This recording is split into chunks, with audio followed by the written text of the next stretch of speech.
Hello, hello. That was a really nice jam. I like starting the streams with music, and I've gotten smart and started searching royalty free because the reason that I'm re-recording this chapter and the next two of the next book is because I used a fireplace background and got a copyright strike on it. So now I make sure to research royalty free when I play the music, and I'm just not doing fireplaces right now. But so this is going to be like a bonus story time because normally I do them on Wednesdays, but I've needed to re-record these 3 chapters. So we're going to be finishing the last chapter of The Magician's Nephew so that I can put that in that playlist, and that'll be done. And then I'm going to shut down this stream, and then I'm going to start the next stream immediately after this. So if you want to stay in chat, just hang around, and I'll start the next stream immediately after we're done. And then we're going to read the first 2 chapters of The Lion, the Witch, and the Wardrobe so that I can put that back in the playlist that belongs in. Because then if people, fireplaces are medical misinformation, you know, nothing would surprise me at this point, Kirk. but yeah, so I'm re-recording these chapters so that I can put them in my playlist, because I don't want someone to come and listen to the playlist and then be like, oh, wow, like a whole chapter is missing. So here we are. So hello to Kirk Wilson and team leader Sue Finelli and Eric DeLeon. And we'll see if anybody else shows up, but thanks for being here. And we are going to get into this. So that's the wrong chapter. We want chapter 15. Here we go. So this is The Magician's Nephew, chapter 15. The end of this story and the beginning of all the others. Thank you, Eric. I was just out in my garden, and it was very refreshing and very nice. And I got some stuff done out there that I needed to get done, and my plants are doing really awesome. So feeling super good about that. This light that I got is like, it's like a stage light from when I was in acting class. Like, this thing is just like burning me. It's so hot.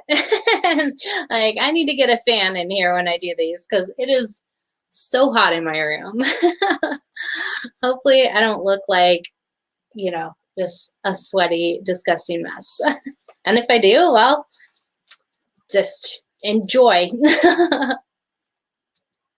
Flowers are a vegetable garden. Well, so I put out flowers for my job, but then the garden that I have outside is vegetables. So I have 4 different kinds of tomatoes. I have potatoes and zucchini, and I do have some roses, and slugs ate my carrots, and so yeah, mostly potatoes and tomatoes and zucchini now. So anyway, chapter 15, the end of this story and the beginning of all the others. You need no rings when I am with you, said the voice of Aslan. The children blinked and looked about them. They were once more in the wood between the worlds. Uncle Andrew lay on the grass, still asleep. Aslan stood beside them. Come, said Aslan, it is time that you went back. But there are 2 things to see first, a warning and a command. Look here, children. Yukon Gold potatoes. Yeah, and they were store-bought bag potatoes that I'm now growing into more potatoes. And they're growing in a bag. And they're doing awesome. So super excited. It's a total experiment, and it seems to be just crushing. When you were last here, said Aslan, that hollow was a pool, and when you jumped into it, you came to the world where a dying sun shone over the ruins of Charn.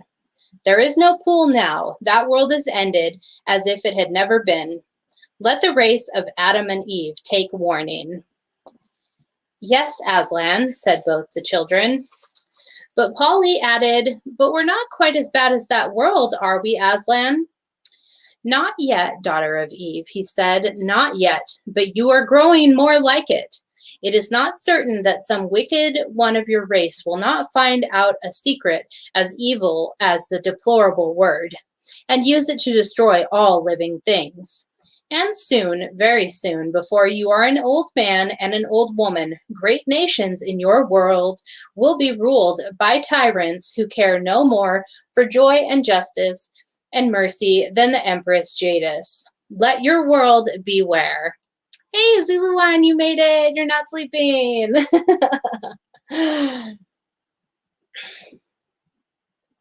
That is the warning. Now for the command. As soon as you can, take from this uncle of yours his magic rings and bury them so that no one can use them again. Both the children were looking up into the lion's face as he spoke these words, and all at once, they never knew exactly how it happened, the face seemed to be a sea of tossing gold in which they were floating, and such a sweetness and power rolled about them and over them and entered them that they felt that they had never really been happy or wise or good or even alive and awake before. And the memory of that moment stayed with them always, so that as long as they both lived, if ever they were sad or afraid or angry, the thought of all that golden goodness and the feeling that it was still there, quite close, just round some corner or just behind some door, would come back and make them sure, deep down inside, that all was well. Next minute, all 3 of them, Uncle Andrew, now awake, came tumbling into the noise, heat, and hot smells of London.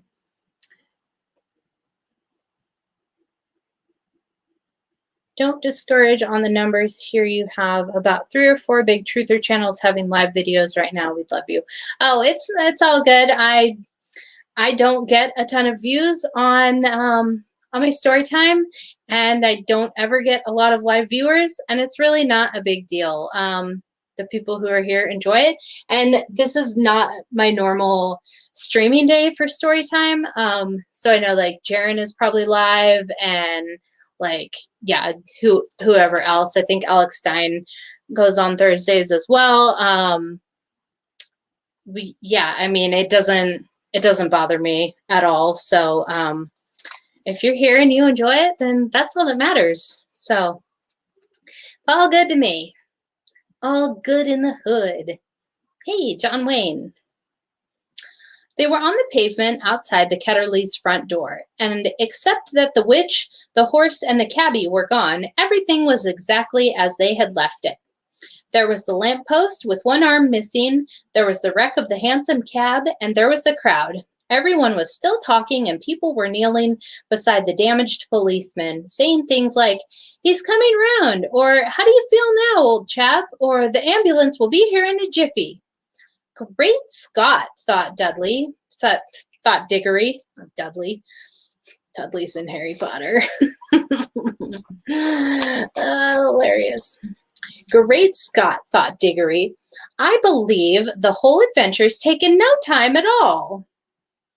Most people were wildly looking round for Jadis and the horse. No one took any notice of the children, for no one had seen them go or noticed them coming back. As for Uncle Andrew, what between the state of his clothes and the honey on his face, he could not have been recognized by anyone. Fortunately, the front door of the house was open, and the housemaid was standing in the doorway staring at the fun. What a day that girl was having! So the children had no difficulty in bustling Uncle Andrew indoors before anyone asked any questions. He raced up the stairs before them, and at first they were very afraid he was heading for his attic and meant to hide his remaining magic rings. But they needn't have bothered. What he was thinking about was the bottle in his wardrobe, and he disappeared at once into his bedroom and locked the door. When he came out again, which was not for a long time, he was in his dressing gown and made straight for the bathroom. "Can you get the other rings, Paul?" said Diggory. "I want to go to Mother." "Right, see you later," said Polly, and clattered up the attic stairs. Yeah, you like that, Eric? That's one of my catchphrases, and I thought it would be hilarious to put on my sign. So, there ain't no curvature on the earth, but I got plenty of curvature. Then Diggory took a minute to get his breath and then went softly into his mother's room. And there she lay as he had seen her lie so many other times, propped up on the pillows, with a thin, pale face that would make you cry to look at it. Diggory took the apple of life out of his pocket. And just as the witch Jadis had looked different when you saw her in our world instead of in her own, so the fruit of that mountain garden looked different too. There were, of course, all sorts of colored things in the bedroom. The colored counterpane on the bed, the wallpaper, the sunlight from the window, and Mother's pretty pale blue dressing jacket. But the moment Diggory took the apple out of his pocket, all those things seemed to have scarcely any color at all. Every one of them, even the sunlight, looked faded and dingy. The only science is in Zula's garage. That's the real science for y'all.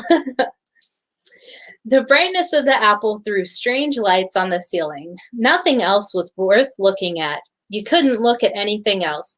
And the smell of the apple of youth was as if there was a window in the room that opened on heaven. "Oh, darling, how lovely," said Diggory's mother. "You will eat it, won't you, please?" said Diggory. "I don't know what the doctor would say," she answered, "but really, I almost feel as if I could." He peeled it and cut it up and gave it to her piece by piece. And no sooner had she finished it than she smiled and her head sank back on the pillow and she was asleep. A real, natural, gentle sleep without any of those nasty drugs, which was, as Diggory knew, the thing in the whole world that she wanted most. And he was sure now that her face looked a little different. He bent down and kissed her very softly and stole out of the room with a beating heart, taking the core of the apple with him. For the rest of that day, whenever he looked at the things about him and saw how ordinary and unmagical they were, he hardly dared to hope. But when he remembered the face of Aslan, he did hope. That evening, he buried the core of the apple in the back garden. Next morning, when the doctor made his usual visit, Diggory leaned over the banisters to listen. He heard the doctor come out with Aunt Letty and say, "Miss Ketterly, this is the most extraordinary case I have known in my whole medical career. It is it is like a miracle. I wouldn't tell the little boy anything at present. We don't want to raise any false hopes, but in my opinion," then his voice became too low to hear. That afternoon, he went down the garden and whistled their agreed secret signal for Polly. She hadn't been able to get back the day before.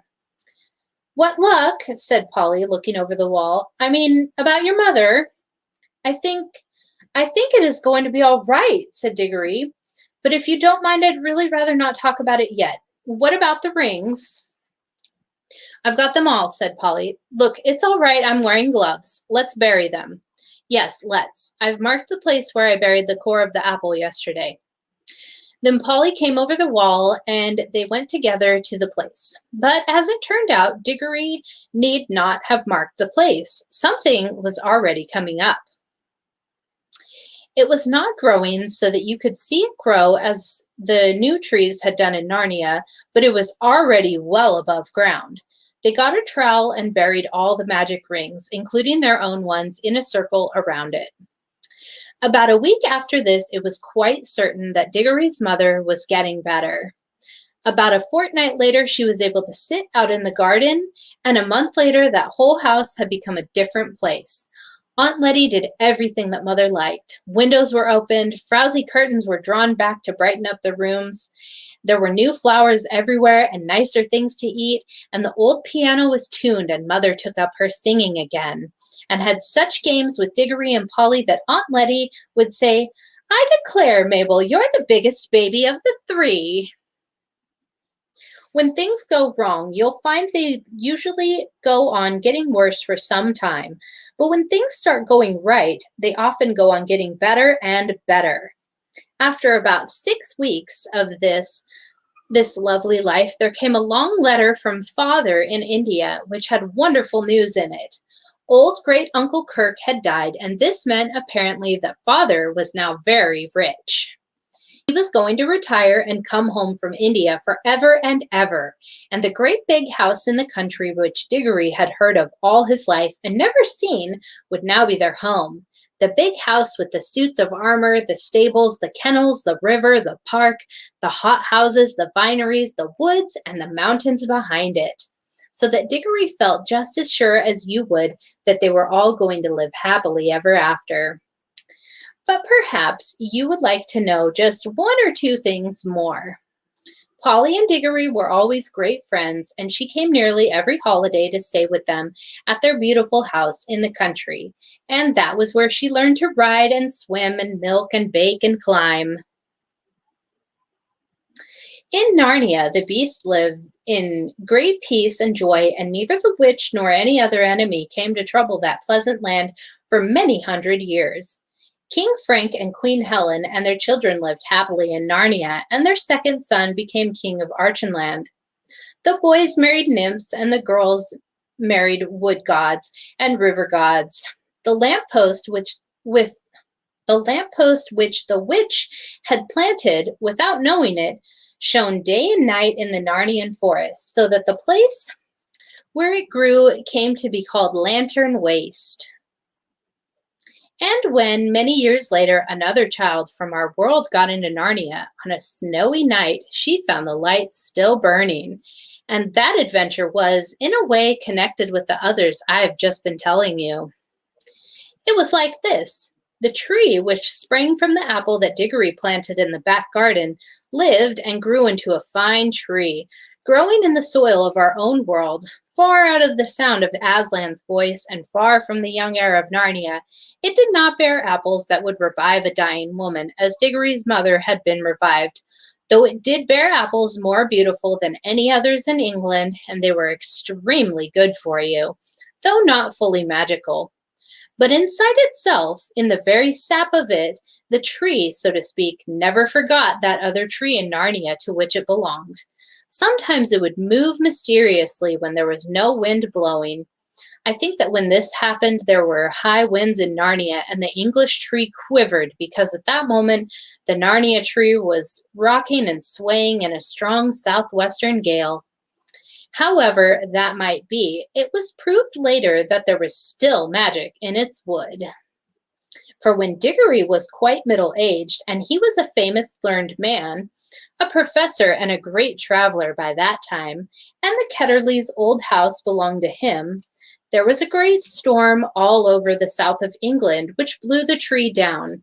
He couldn't bear to have it simply chopped up for firewood, so he had part of the timber made into a wardrobe, which he put in his big house in the country. And though he himself did not discover the magic properties of that wardrobe, someone else did. That was the beginning of all the comings and goings between Narnia and our world, which you can read of in other books. When Diggory and his people went to live in the big country house, they took Uncle Andrew to live with them, for Diggory's father said, "We must try to keep the old fellow out of mischief, and it isn't fair that poor Aunt Letty should have him always on her hands." Uncle Andrew never tried any magic again as long as he lived. He had learned his lesson, and in his old age he became a nicer and less selfish old man than he had ever been before. But he always liked to get visitors alone in the billiard room and tell them stories about a mysterious lady, a foreign royalty with whom he had driven about London. "A devilish temper she had," he would say, "but she was a dem fine woman, sir, a dem fine woman."